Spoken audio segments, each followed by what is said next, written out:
이번 논문은 22년 아카이브에 제출된 SQSLAM, Monocular Semantic SLAM Based on Superquadratic Object Representation입니다.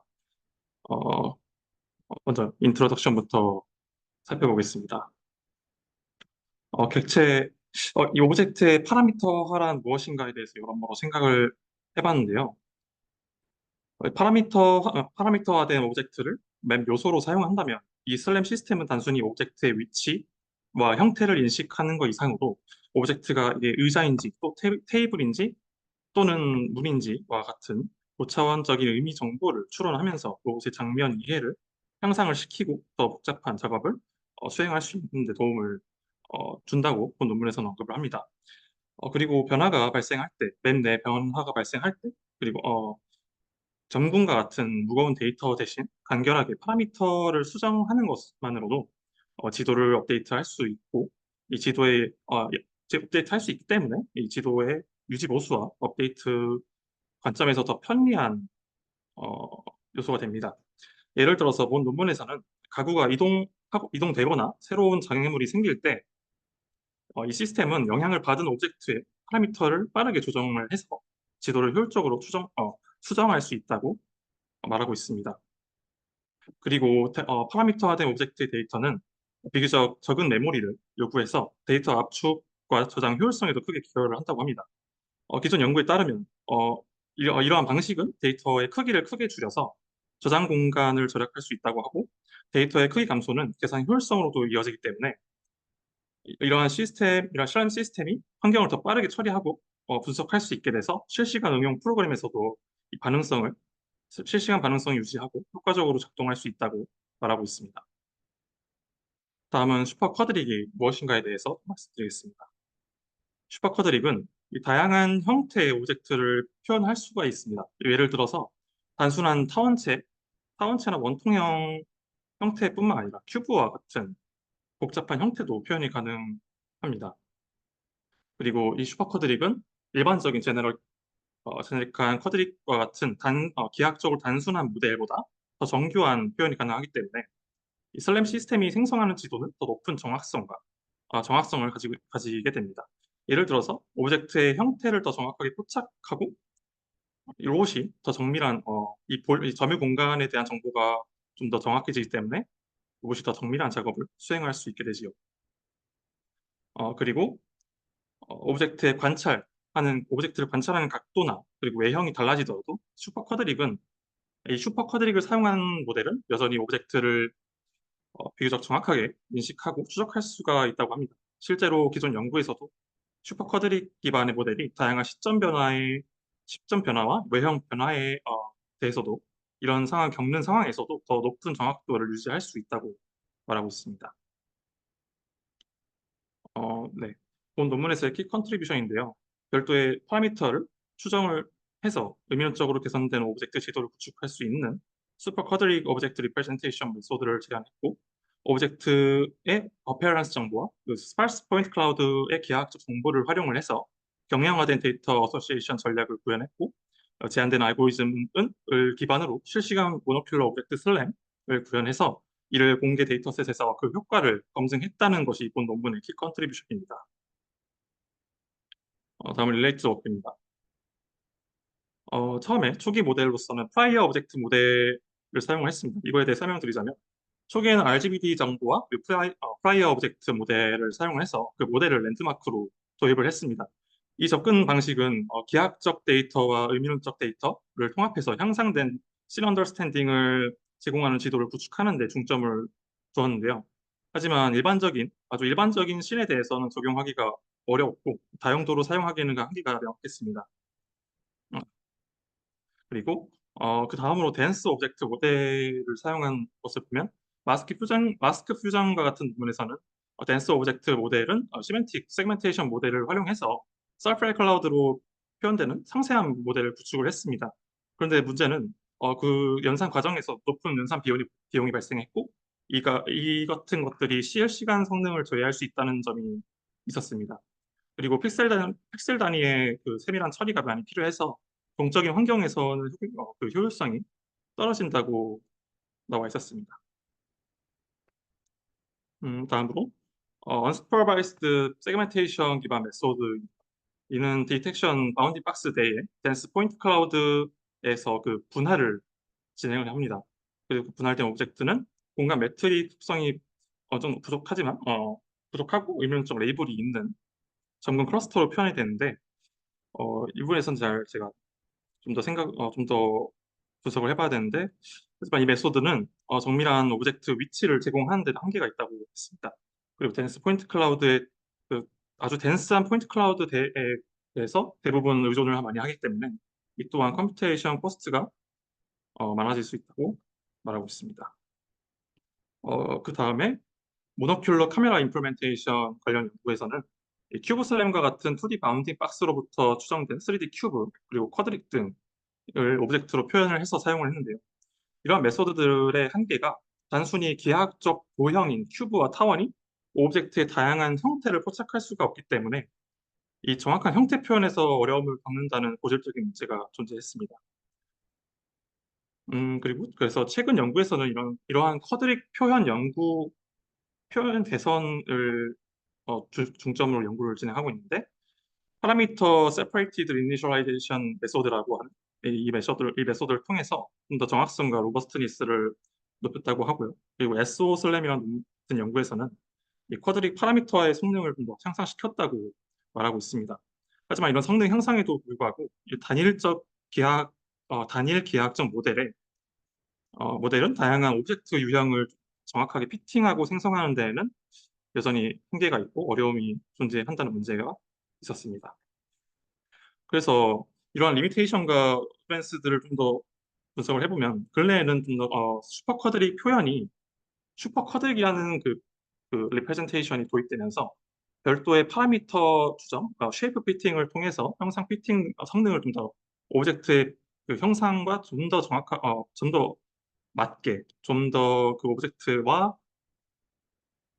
점유 공간을 좀 더 표현할 수 있도록 성능을 향상시키고 가벼운 데이터 어소시에이션, 좀 더 라이트웨이티드 데이터 어소시에이션 전략을 제안하는 연구가 많이 나오고 있고 이러한 슈퍼 쿼드릭의 파라미터 최적화에서 스파르스 포인트 클라우드를 이용하는 방법도 도입되고 있습니다.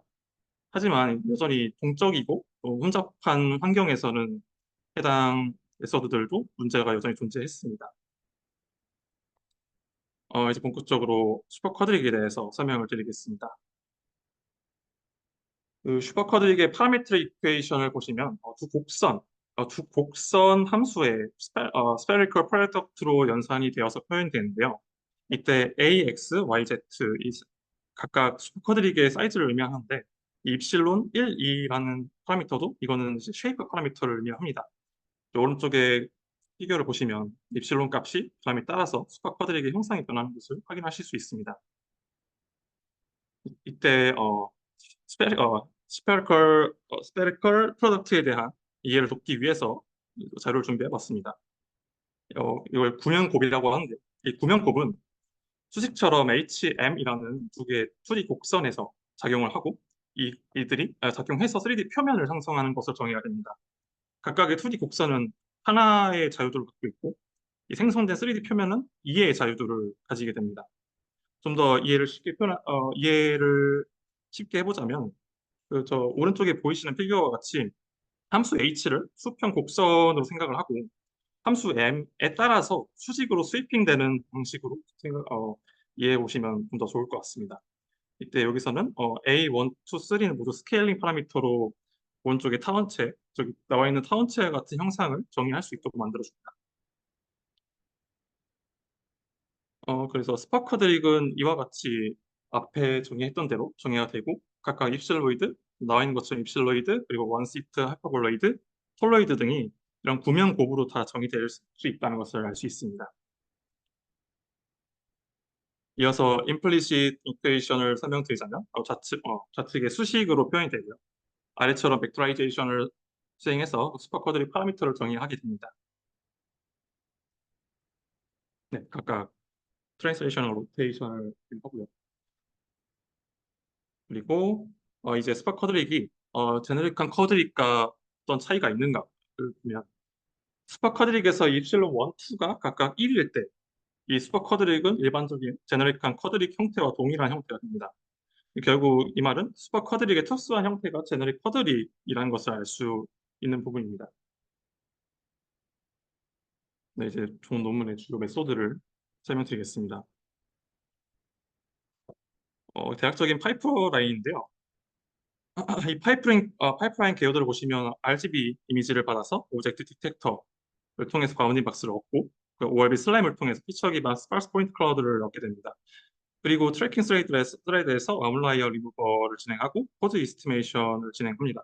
그리고 로컬 랩핑 스레드에서 사이즈와 쉐이프에 대한 옵티마이제이션이 진행되고 데이터 어소시에이션까지 수행을 하게 됩니다. 네. 본 논문에서는 언급하지 않았지만 오브젝트를 매트릭 단위로 생성하기 위해서는 뎁스 이미지를 충분히 고려해 볼 만한 것 같아서 살짝 넣어봤습니다. 그리고 이제 본격적으로 파이프라인에 대해서 설명드리겠습니다. ORB 슬램을 통해서 얻은 스파스 포인트 클라우드는 욜로에서 얻은 바운딩 박스 내부 영역의 것만 분할하는 과정이 수행됩니다. 그리고 이 분할한 포인트에 아웃라이어 제거가 진행되는데요. 이 두 가지 방법이 사용됩니다. 첫 번째로 맵상에 3D 포인트 클라우드를 이미지 평면에 리프레젝션 시키고 그 바운딩 박스 영역 내부의 포인트들만 남기고 모두 제거합니다. 그리고 이어서 무작위 이진 트리를 이용한 이상치 제거 알고리즘인 스탠디드 아이포레스트가 수행이 되는데요.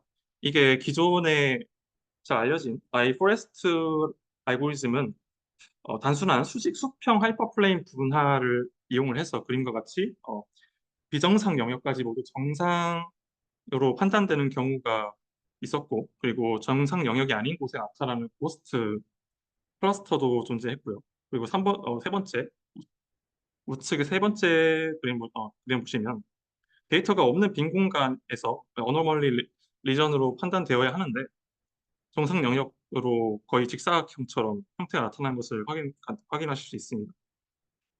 익스텐디드 아이포레스트는 이런 무작위 기울기를 가진 하이퍼플레인 분할 방식을 사용을 해서 앞서 언급한 이상 영역이 정상 영역으로 판단되는 문제를 어느 정도 해결했다고 합니다. 그리고 이것은 익스텐디드 아이포레스트가 아이포레스트의 분할 방식인 이 스플린 룰을 제외한 모든 알고리즘 스탠다드 아이포레스트와 같다는 걸 보실 수 있고요. 여기서는 트리 컨스트럭션 부분을 보시면은 무작위 절편 P가 주어지고 그 포인트 X 값에 따라서 해당 조건이 만족되면 레프트 브랜치로 아니면 만족하지 않으면 라이트 브랜치로 할당이 됩니다. 그리고 어노멀리 스코어를 연산을 해서 이 HX가 그 포인트 X의 패스 랭스라고 정의되고 이것의 평균값을 구하게 됩니다. 그 다음에 노멀라이제이션 팩터를 사용을 해서 X 평균의 평균 패스 랭스를 정규화를 시킵니다. 이때 라지 H는 하모닉 넘버로 정의가 되어 있습니다. 아웃라이언을까지 했고요. 그다음에 퍼즐 이스티메이션입니다. 이 과정에서는 모든 오브젝트가 가정이 들어갑니다. 모든 오브젝트는 중력의 영향을 받아서 롤과 피치의 변화는 최적화 과정에서 고려하지 않는다고 합니다. 그리고 오브젝트가 명확한 엣지를 가지냐 안 가지냐를 나누어서 수행되는 방법이 달라지게 됩니다. 먼저 책과 의자 같이 명확한 엣지를 가지는 오브젝트는 ED 라인즈 알고리즘을 사용해서 라인을 추출을 합니다. 그 다음 바운딩 박스 영역 내부의 라인을 분할하고 슈퍼 쿼드릭 XYZ 3축에 해당하는 유닛 라인을 선택합니다. 이후 이미지 위에 투영시키고 이 검출된 쿼리 라인 세그멘트와 accumulated angle error를 최소화하는 방향으로 최적화를 진행을 해서 최적의 요우 값을 추정을 하게 됩니다. 그리고 회전 최적화는 비성형 과정이고 이게 좋은 최적 초기값을 가지는 것이 굉장히 중요하다고 합니다. 이를 위해서 마이너스 45도에서 플러스 45도까지의 각도를 18개의 균일하게 샘플링을 하고 각 각도에 대한 매칭 포인트 수를 계산을 하게 됩니다. 그래서 매칭 포인트가 가장 많은 각도를 투기값으로 선택을 해서 그 다음에 최적화를 진행을 하게 됩니다. 이렇게 최적화 알고리즘 이전에 가장 우수한 최적 투기값을 정하게 된다면 알고리즘이 더 빠르고 정확하게 수렴할 수 있다고 본 논문에서는 언급하고 있습니다. 네. 잠깐만요. 네. 이제 컵과 그릇같이 명확한 엣지가 부족할 경우를 다루게 되는데요. 이 스파르스 포인트 클라우드를 이때는 XY 평면에 투영을 시키고 그 다음에 PCA를 통해서 주방향에 해당하는 회전 행렬을 구하게 됩니다. 네. 그리고 지속적으로 오브젝트를 옵저베이션 하면서 해당 오브젝트의 회전을 업데이트를 하게 됩니다. 이때 아래쪽에 있는 수식에서 볼 수 있는데, n 밸류는 관찰 횟수이고요. 이 n 밸류가 증가함에 따라서 이전 관찰 데이터가 점점 도미넌트해지면서 오브젝트 포즈가 점차 안정화되는 것을 표현하고 있습니다. 네. 근데 이때 PCA 도중에 싱귤러리티 프로블럼이 존재를 하게 됩니다.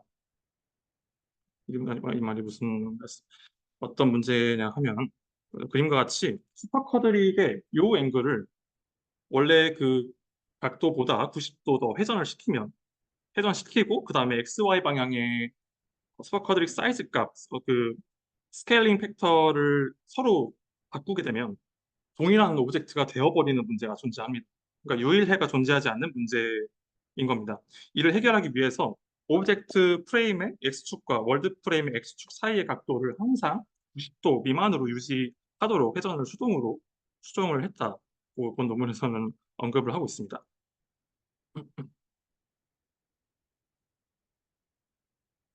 이 부분은 슈퍼 쿼드릭의 이제 크기와 형상 최적화에 대한 내용을 다루고 있습니다. 이 세 개의 축 방향의 크기 A를 추정하기 위해서 트래킹 스레드에서 오브젝트의 포즈를 추정을 하고 이 로컬 매핑 스레드에서는 스파르스 포인트 클라우드를 더 중점적으로 사용하게 됩니다. 앞서 수행한 아웃라이어 제거를 통해서 이 포인트 클라우드가 오브젝트의 공간 점유를 정확하게 근사했다고 이 논문에서는 그렇게 인정을 하고 가정을 하고 네, 넘어가게 됩니다. 그리고 이 조건에 따라서 그 최대값과 포인트 클라우드의 오브젝트 프레임에서의 그 최대값과 최소값을 사용해서 슈퍼쿼드의 그 크기를 연산을 합니다. 그리고 형상 최적화에서는 방사형 유클리드 거리 기반의 퍼포먼스 오브젝티브 펑션을 정의를 하고 이를 통해서 슈퍼쿼드의 형상을 최적화를 하게 됩니다. 이 내용은 다음에 더 최적화식에서 나오게 됩니다. 그런데 최적화 전에 논 컨벡스 형태, 그러니까 볼록하지 않은 그러니까 쿼드릭 형태와 좀 다른 불규칙한 형태의 오브젝트나 노이즈 그리고 포즈 이스티메이션 도중에 나타난 에러로 인해서 점들이 오브젝트 표면 근처에 위치하지 않는 문제가 있었고 이를 해결하기 위해서 각 점의 거리에 따라서 최적화의 가중치를 다르게 설정을 하게 됩니다. 이 최적화 문제를 설정하는 부분에서는 앞서 설명한 오브젝티브 펑션과 동시에 트레디셔널 비주얼 슬램에서의 에러를 감소시키는 방향으로 아래 수식과 같이 오브젝트의 형상, 카메라 자세, 카메라의 포즈, 그리고 포인트 클라우드를 동시에 옵티마이제이션을 수행하게 됩니다. 이때 옵티마이저로서 레반버그 마컷 알고리즘을 사용해서 비선형 최적화 문제를 해결을 하고요. 그리고 로컬 미니멈에 수렴하는 것을 피하기 위해서 초기값이 중요하기 때문에 이때 입실론의 파라미터 공간에서 각각 0.1에서 1.9 사이로 샘플링을 해서 초기값을 설정한다고 논문에서는 언급하고 있습니다. 이 섹션은 데이터 어소시에이션에 관한 내용입니다. 이때 그 프레임 간 연관성 유무에 따라서 방법이 달라지게 됩니다. 먼저 인터프레임 어소시에이션은 에서는 연속된 이미지에서 같은 오브젝트의 바운딩 박스가 대부분 겹치기 때문에 이 IOU의 방식을 사용해서 오브젝트를 어소시에이션 시킵니다.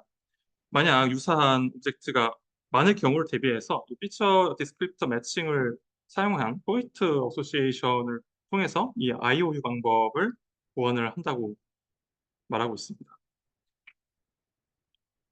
다음은 논 인터프레임 어소시에이션의 경우에는 오브젝트 어클루전과 불책임지로 인해서 오브젝트 디텍터가 모든 프레임에서 그 오브젝트의 시멘틱 미저먼트를 제공하지 못할 때 이때 isolated semantic measurement 고립되어 있다고 판단을 하고 이를 처리하기 위해서 단일 샘플 t-테스트, 싱글 샘플 t-테스트를 사용을 하게 됩니다. 현재 측정 데이터인 GI와 그리고 오브젝트 랜드마크 라지 5가 있고 이 오브젝트 중심에 그 historical observation을 PC로 정의를 합니다. 그리고 이때 GI로 어소시에이션 된 포인트의 중심이 이 PCGI라고 I로 연상이 되고 이때 기무가설 리전 덜스 하이퍼서시스라고 되어 있는데요. 이때 이 기무가설이 이 GI가 랜드마크 라지 5의 옵저베이션이라는 가정 하에서 이 T 스태틱스틱을 아래 중간에 수식과 같이 정의를 하게 됩니다. 이를 해결하기 위해서는 유의 수준 알파를 정하게 되고요. 뭐 대부분 0.05로 정하게 됩니다. 그리고 자유도 n-1의 t 분포에서 임계값을 구하고 이 절대값 t가 임계값보다 작거나 같을 때 양측 가설이라고 하죠. 그래서 열 하이퍼서시스를 받아들이고 GI를 랜드마크 라지 5와 어소시에이션을 하게 됩니다. 사실 이 부분은 저도 좀 더 공부를 해보아야 하는 부분이기 때문에 먼저 일단 대략적인 내용 먼저 말씀드리겠습니다. 이 부분에서는 오브젝트 디텍터의 에러나 틈뷰 체인지로 인해서 동일한 오브젝트가 여러 개의 랜드마크와 대응이 될 수 있다고 합니다. 이때는 이중 샘플, 그러니까 이중 샘플 t-테스트를 사용해서 이를 병합한다고 하는데요. 이때 기무가설이 두 랜드마크 라지 1 그리고 라지 2의 히스토리컬 옵저베이션이 같은 오브젝트로부터 비롯됐다는 가정 하에서 이때 t 스태티스틱은 중간 부분에서 나와 있는 저 수식과 같게 됩니다. 시그마 P는 통합 표준 편차로 정의되고요. 앞에서 다룬 싱글 샘플 t-테스트와 유사하게 임계값을 구하고 그 조건이 부합할 경우 이 기무가설을 받아들입니다. 그리고 그때 받아들인 다음 그때 두 랜드마크를 병합을 하고 슈퍼커들이 파라미터를 재추정해서 오브젝트의 일관된 자세와 크기를 유지를 하게 됩니다. 네, 여기부터는 이제 실험 부분입니다.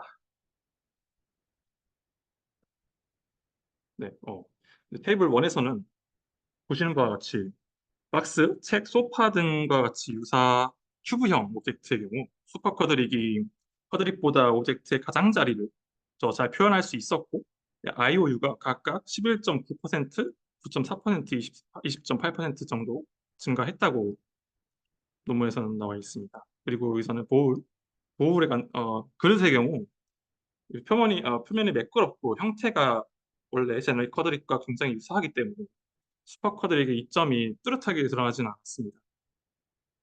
실제로 수치가 거의 비슷하죠, 아이오이가. 이 부분에서는 각 데이터셋 환경에서 생성된 슈퍼 쿼드릭들의 정성적 결과입니다. 확실히 오브젝트 형상에 어느 정도 핏하게 생성되는 것을 확인하실 수 있을 겁니다. 이 부분은 테이블 2에서 ICL NUIM 데이터셋에서는 쿼드릭을 사용한 방법은 오브젝트 형태를 잘 맞췄다고 나와 있고 그리고 IOU가 10.9% 증가했다 나와 있습니다. 그리고 TUM 데이터셋에서는 쿼드릭과 SO 슬램은 수적 노이즈와 오브젝트 오클루전이 어, 네, 취약한데 굉장히 많기 때문이죠, 오브젝트가. 이때 본 논문에서는 아웃라이어 제거 알고리즘이 이걸 효과적으로 처리를 했고 더 높은 3D IOU를 달성했다고 나타나 있습니다. 네. 그리고 RGBD 쓰인 V2 데이터셋에서는 이 텍스처가 존재하지 않는 오브젝트 데이터셋인데요. 이 제한된 알고리즘은 오브젝트의 가장자리에서 포인트들을 활용을 해서 이 자세와 형상을 정확하게 추정을 했다고 말합니다. 네, 테이블 3입니다. 신 V2 데이터셋에서는 오브젝트의 수가 굉장히 적고 위치가 분산되어 있어서 포인트 클라우드 기반의 논 인터 프레임 어소시에이션 알고리즘이 이 올바른 어소시에이션을 쉽게 달성할 수 있었고, 그 생성된 오브젝트 수는 실제 오브젝트 GT 수와 매우 가깝게 나타난 것을 확인하실 수 있습니다. 그리고 TOM 데이터셋에서는 오브젝트가 서로 몰려있게 배치된 굉장히 챌린지한 상황인데, 그럼에도 이 본 논문에서 제안된 방법은 이 대부분의 오브젝트가 올바르게 서로 어소시에이션 될 수 있었고, 이 성능이 어, 기존의 논문인 EAO 슬램과 비교할 만하게 나타났다고 말하고 있습니다. 그리고 논문에서는 테이블 4에서는 이 TOM F2 데스크 시퀀스에서 다른 오브젝트 수에 대한 시간 사용량을 타임 커스트를 보여주고 있는데요. 일반적인 시나리오에서 본, 어, 일반적인 시나리오에서 본 논문에서는 자신들의 알고리즘이 한 25에서 30Hz로 한 실시간으로 실행될 수 있고, 그리고 제한된 그 자신들이 제안한 라이트웨이트 어소시에이션 전략이 프레임당 평균 0.7ms만 소요된다고 논문에서는 언급을 하고 있습니다. 근데 제가 볼 때는 매핑 스레드에서 굉장히 시간이 소요가 많이 되는 것 같은데 이 부분은 좀 더 확인을 해봐야 될 것 같습니다. 네, 이제 정리를 해서 한계점을 좀 더 분석을 해봤습니다. 본 논문에서 파악된 한계점은 제가 생각했을 때는 세 가지가 있었습니다.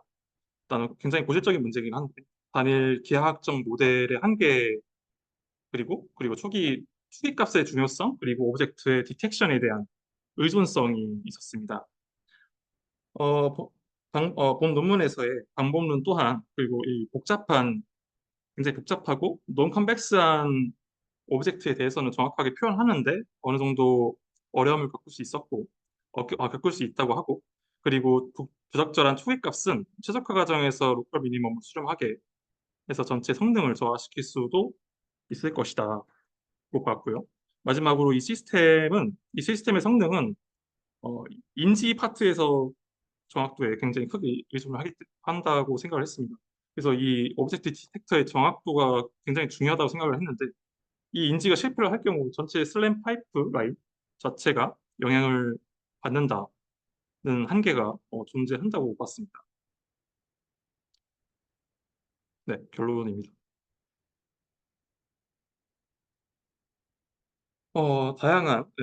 다양한 오브젝트를 정확하게 표현하기 위해서는 이 슈퍼 쿼드릭을 본 논문에서 제안했던 내용들의 정리입니다.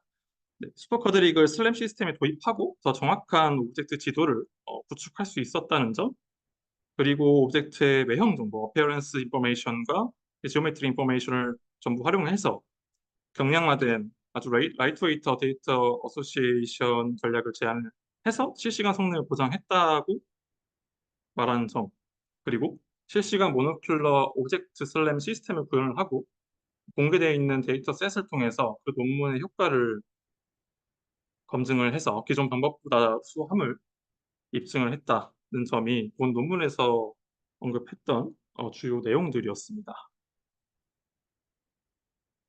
네, 이상으로 발표를 마치겠습니다.